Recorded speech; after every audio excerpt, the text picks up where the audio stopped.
Welcome to the first ever episode of Precise Advice. My name is Autumn. And I'm Caitlin. And welcome to Precise Advice. To help us with our first ever episode, we are joined with 7th grade career reading teacher, Mrs. Gant.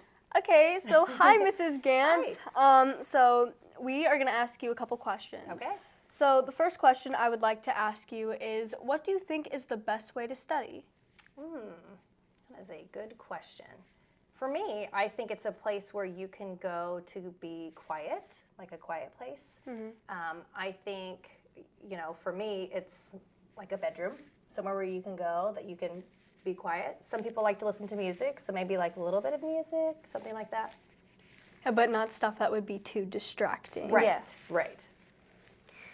Okay, so why do you think some students tend to struggle with studying? I think they just don't know how. It's one of those things that you've never really been taught how to study, so that would be kind of interesting to do that. Maybe that's a class we need to do. I don't know.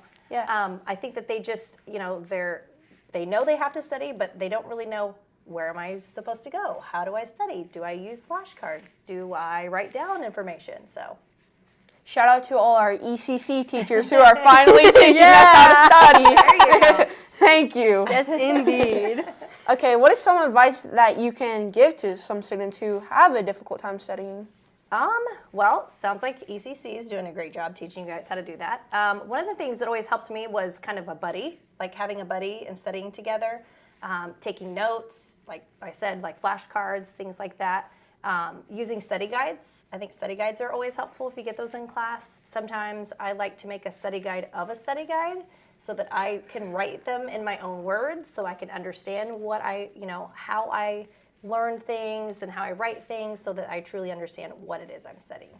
Yeah, like personally for me, I do think it's helpful to have like someone who is there, to help you study, and you can also, if you forget to study, you have someone to rely on that can help you study. Right. Okay, so thanks for joining us today on Precise Advice.